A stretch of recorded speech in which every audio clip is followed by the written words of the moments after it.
Nous sommes le 16 août 1975, peu avant l'aube. Bob Hayward, un agent de la police routière de Salt Lake City, est assis dans sa voiture devant sa maison. Il vient de terminer son service lorsqu'une Volkswagen coccinelle beige passe devant lui, phare éteint. Bob, qui connaît bien son quartier, se rend compte que cette voiture n'est probablement pas d'ici. L'agent ne quitte pas la voiture des yeux alors qu'elle se gare juste devant la maison de son voisin. Les propriétaires ne sont pas là, seules leurs filles de 17 et 19 ans. Bob allume ses phares pour lire la plaque d'immatriculation. Le conducteur, sûrement surpris, s'enfuit à toute vitesse. Bob le poursuit. Le conducteur grille un stop, puis un autre. Mais Bob n'a aucune intention de laisser l'homme s'échapper. Quelques minutes plus tard, la coccinelle s'arrête enfin devant une station-service abandonnée. Un homme sort de son véhicule les mains en l'air. Il porte un jean bleu, un col roulé noir et des baskets. Bob pointe son arme sur lui et approche lentement de la voiture, puis jette un œil à l'intérieur. Et là, il voit quelque chose de très étrange. Le siège passager a disparu. À sa place se trouve un sac ouvert contenant plusieurs objets suspects. Une cagoule, un pied de biche, un pic à glace, des sacs poubelles, des gants, un collant, une corde et du fil de fer. Dans le coffre, Bob découvre également une paire de menottes. L'homme explique qu'il utilise la cagoule pour le ski et qu'il a trouvé les menottes dans une benne à ordures. Le reste, dit-il, sont des objets de la vie courante. Mais Bob ne se laisse pas amadouer. Il arrête l'homme pour possession d'outils de cambriolage. Après tout, il l'a bien vu s'arrêter devant la maison de son voisin. C'est suspect. Trop suspect à son goût. Arrivé au commissariat, l'homme est enregistré et photographié. Mais même s'il disposait des outils nécessaires, il n'y a pas eu de cambriolage directement lié à lui, et sans aucune preuve, il est libre de quitter le commissariat sous caution. Mais Bob Hayward est méfiant. Il est convaincu que l'homme voulait pénétrer dans la maison de son voisin avec les 2 filles à l'intérieur.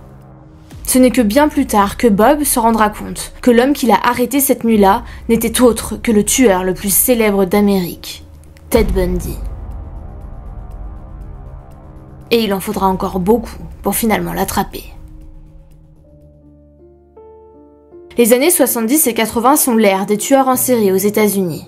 Jeffrey Dahmer, John Wayne Gacy, Charles Manson, mais l'un d'entre eux se démarque particulièrement, Ted Bundy. Il est séduisant, éloquent, sympathique même. Ted Bundy est né Theodore Robert Cowell le 24 novembre 1946 de Louise Cowell. L'identité de son père biologique n'a jamais été confirmée. Son acte de naissance original attribue apparemment la paternité à un vétéran de l'armée de l'air nommé Lloyd Marshall, bien qu'une copie de l'acte indique que son père est inconnu. Certains membres de la famille ont exprimé la crainte que Ted ait été engendré par le propre père de Louise, son grand-père. Pendant les 3 premières années de sa vie, Ted a vécu avec ses grands-parents maternels, Samuel et Eleanor. Le couple l'a élevé comme son fils afin d'éviter la stigmatisation sociale qui accompagnait à l'époque les naissances hors mariage. La famille, les amis et même le jeune Ted ont pensé pendant longtemps que ses grands-parents étaient ses parents et que sa mère était sa grande sœur.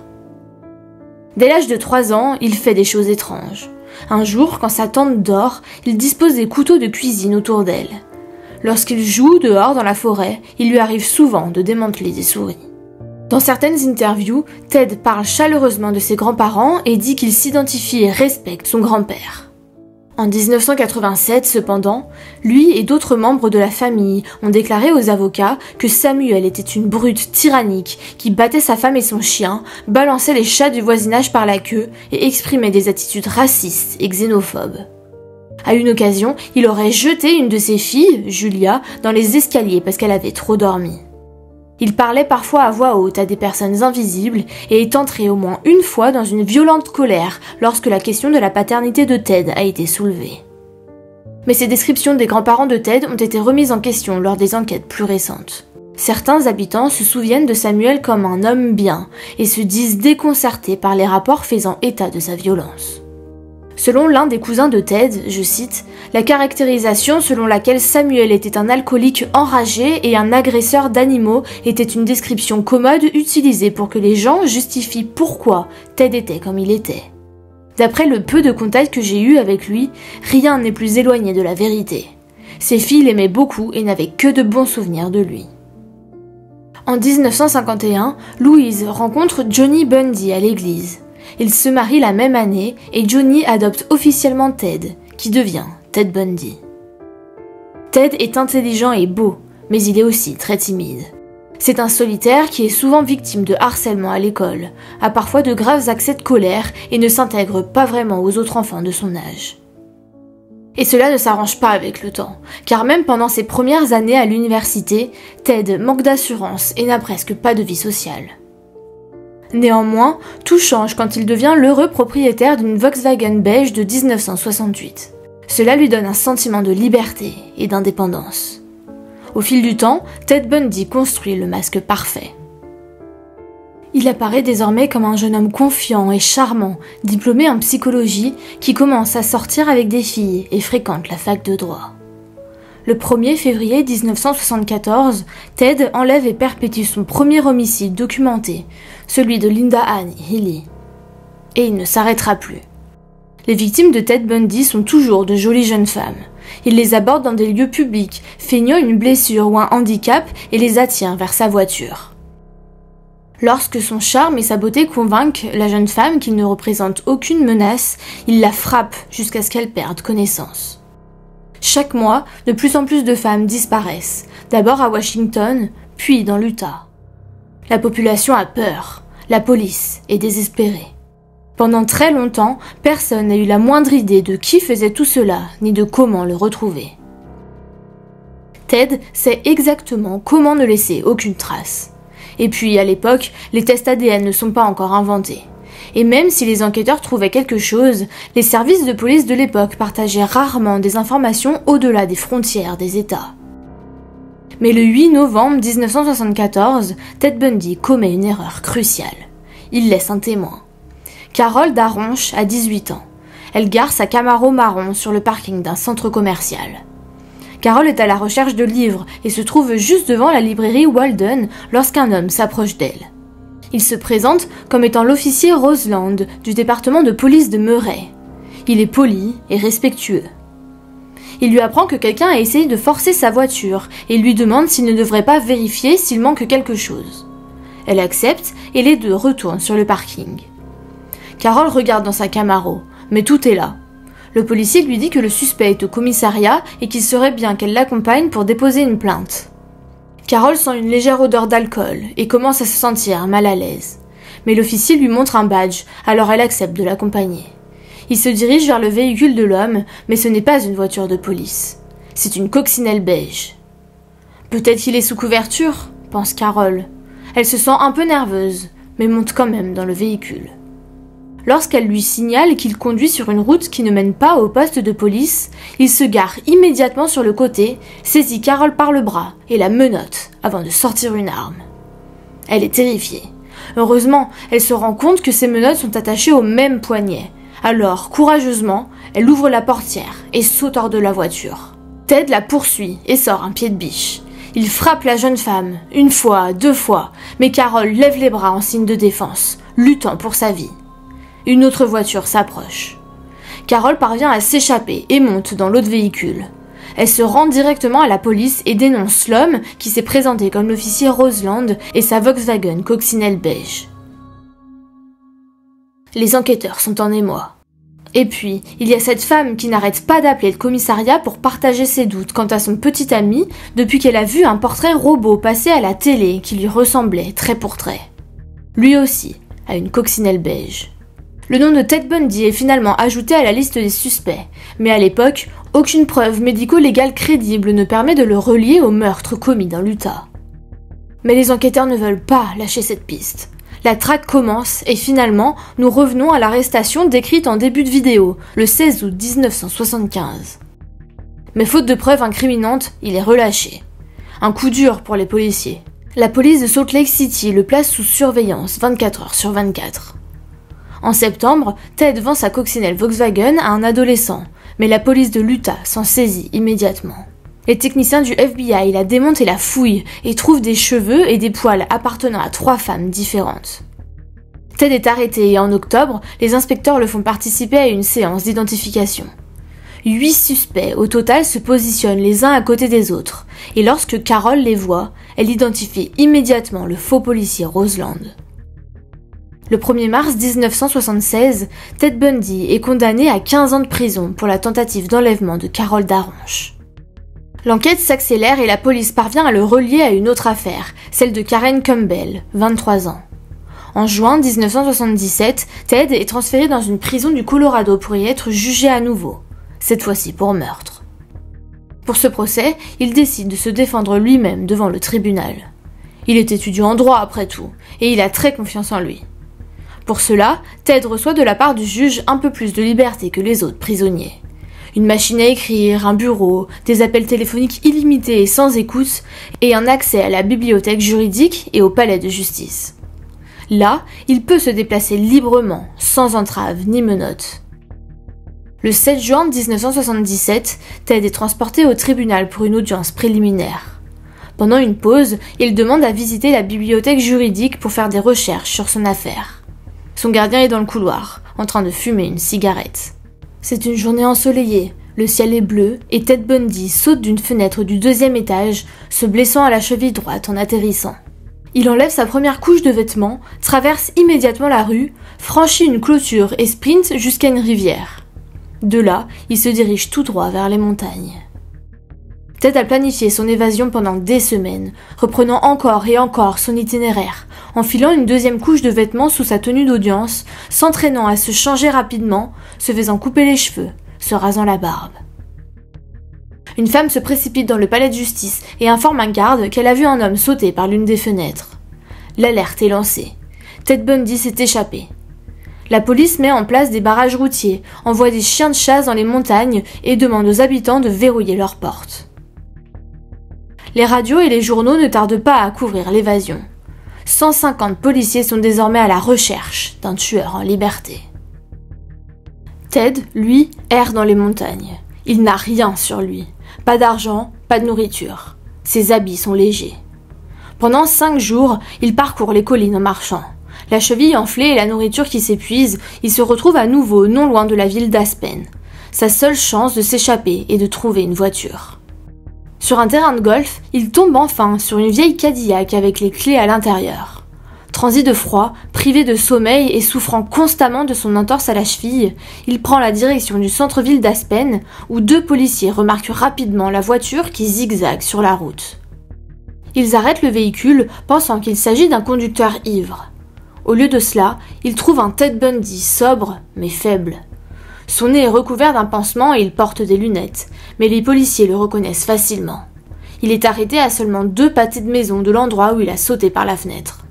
De retour en détention, Ted est également accusé d'évasion. Mais il n'est pas question pour lui de rester tranquille. Il réfléchit immédiatement à un autre plan pour s'échapper. Il se procure un plan détaillé de la prison et une scie à métaux auprès d'autres détenus. Il accumule 500 $ en liquide apportés clandestinement pendant 6 mois par des visiteurs, notamment sa petite amie, Carol Ann Boone. Le soir, pendant que les autres prisonniers se douchent, il scie un trou entre les barres d'armature en acier du plafond de sa cellule. Ayant perdu 16 kilos, il peut se faufiler à travers et explorer le vide sanitaire situé là-haut dans les semaines qui suivent. Les multiples rapports d'un informateur faisant état de mouvements dans le plafond pendant la nuit n'ont jamais fait l'objet d'une enquête. Dans la nuit du 30 décembre, alors que la plupart des employés de la prison sont en congé de Noël et que les prisonniers non violents sont en permission avec leurs familles, Ted empile des livres et des dossiers dans son lit, les recouvre d'une couverture pour simuler son corps endormi et grimpe dans le vide sanitaire. Le chemin mène à l'appartement du gardien en chef. Lorsqu'il y arrive, il entend des voix. C'est le gardien et sa femme qui sont en train de dîner. Ted reste assis là, attendant son moment, jusqu'à ce que le couple s'en aille. Dans la chambre du gardien, il enfile un jean bleu, un col roulé gris et des baskets bleues. Puis il sort dans la rue. Il faut 17 heures au garde pour se rendre compte de ce qui vient de se passer. Ted, lui, a disparu depuis longtemps. C'est une nuit calme, les fêtes et les soirées sont presque terminées, et la boîte de nuit locale est fermée depuis plus d'1 heure. Ted vole une voiture, fait du covoiturage, prend un bus puis l'avion et se retrouve en Floride.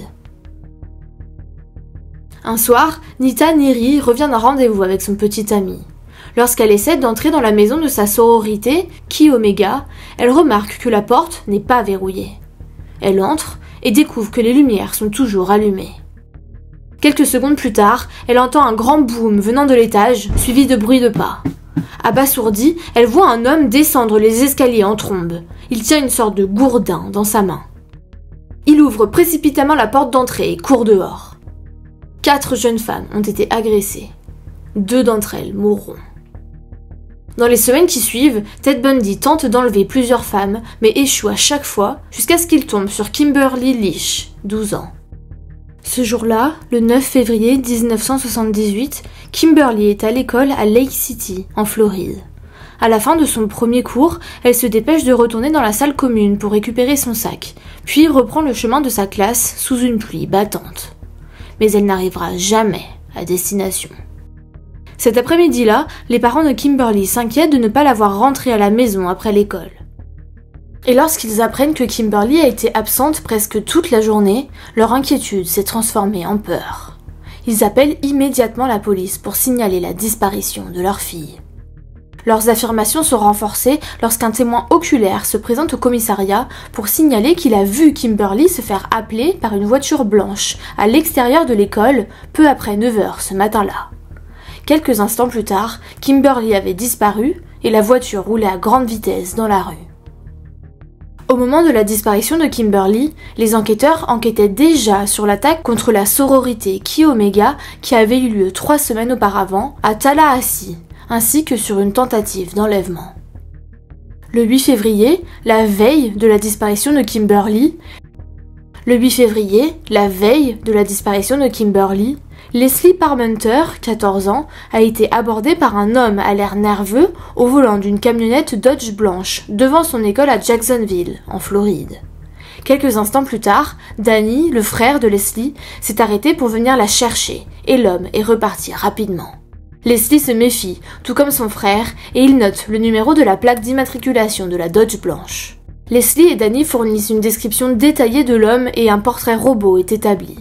Ce portrait robot a ensuite été envoyé aux enquêteurs qui travaillaient sur l'attaque de la sororité Chi Omega. Ils ont immédiatement reconnu le portrait robot comme étant le principal suspect des meurtres, Ted Bundy. Les enquêteurs se disent qu'après avoir tenté d'enlever Leslie, il a sans doute enlevé Kimberly. Une alerte est lancée dans tout l'État pour qu'il soit appréhendé et il a été inscrit sur la liste des 10 personnes les plus recherchées du FBI. Sachant qu'à ce moment, Ted était déjà suspecté d'une douzaine de meurtres dans le Colorado, l'Utah, l'État de Washington, l'Oregon et la Californie, le temps était compté pour retrouver Kimberly vivante. 6 jours plus tard, David Lee, un policier de Pensacola, Floride, est assis dans sa voiture lorsqu'une Volkswagen orange passe devant lui, phare éteint. Intrigué, la voiture ne lui étant pas familière, il décide de suivre le conducteur et vérifie la plaque d'immatriculation. Bingo, la voiture est volée. David allume ses gyrophares et la voiture démarre à toute allure. Mais David n'a aucune intention de laisser le conducteur s'échapper. Quelques minutes plus tard, il s'arrête enfin. Ted a dû ressentir une étrange impression de déjà-vu à ce moment-là. Cette fois, il ne sortira pas de la voiture les mains en l'air. Cette fois, Ted décide de se battre. L'officier pointe une arme sur lui. Mais lorsque l'agent tente de le menotter, il le frappe au visage et le fait tomber d'un coup de pied. Ted en profite pour s'enfuir. David lui court après et finit par le mettre en état d'arrestation.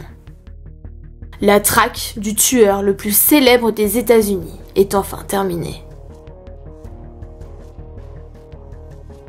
À l'intérieur du véhicule, les enquêteurs trouvent un certain nombre de cartes de crédit dont l'analyse révèle que Ted a fait un plein d'essence à Jacksonville le 8 février pour un véhicule portant le numéro de plaque d'immatriculation que les enquêteurs connaissent bien. C'est le même que celui qui a été donné par Leslie et Danny. D'autres cartes de crédit révèlent qu'il a passé une nuit à l'hôtel Lake City Holiday Inn, situé très proche de l'école de Kimberly, la nuit précédant sa disparition. Encore plus accablant pour lui, un autre véhicule est découvert. La Dodge blanche, celle dans laquelle il a abordé Leslie. À l'intérieur, les experts trouvent 2 grandes taches de sang humain qui correspondent à Kimberly, ainsi que des traces de fibres qui correspondent à son sac à main. Avant d'être jugé pour le meurtre de Kimberly, Ted doit être jugé pour les meurtres de la sororité Chi Omega. Il est reconnu coupable et condamné à la peine de mort. 6 mois plus tard, il est jugé pour le meurtre de Kimberly.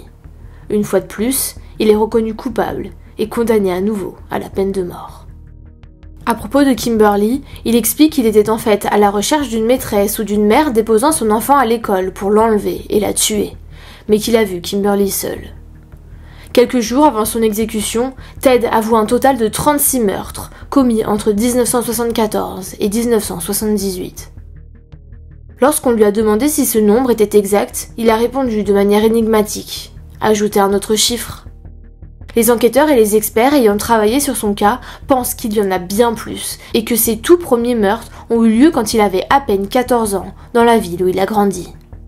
Ce qui rend le procès de Ted Bundy remarquable, ce n'est pas seulement son attitude charmante et sympathique, la cruauté de ses meurtres ou même le fait qu'il ait réussi à s'évader de prison à 2 reprises. Ce qui rend le procès de Ted Bundy si particulier, c'est le procès lui-même. C'est la première fois dans l'histoire des États-Unis qu'il est retransmis à la télévision nationale. Comme il s'est défendu lui-même devant le tribunal, il a eu de nombreuses occasions de montrer au public sa charmante personnalité. Il a fasciné beaucoup de gens, en particulier les jeunes femmes. Et parmi toutes ces femmes présentes dans la salle d'audience, une s'est distinguée. Elle a cru en l'innocence de l'accusé presque jusqu'au bout.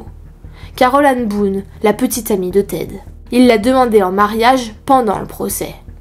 Après sa condamnation, ils ont même eu un enfant ensemble, une petite fille nommée Rose. Ils divorcent en 1986. Le 24 janvier 1989, après avoir passé 10 ans dans le couloir de la mort, la partie est finie pour Ted Bundy. Il a réussi à retarder son exécution pendant des années, en divulguant davantage de détails sur sa série de meurtres quand il en a eu besoin. Il est conduit à la chaise électrique peu avant 7 heures du matin. Ses dernières paroles s'adressent à ses avocats. Il déclare « Jim et Fred, j'aimerais que vous transmettiez mon amour à ma famille et à mes amis. » Quelques instants plus tard, le bourreau, une femme, appuie sur l'interrupteur. Et voici l'invraisemblable histoire de la traque de Ted Bundy. Si cet épisode vous a plu, abonnez-vous.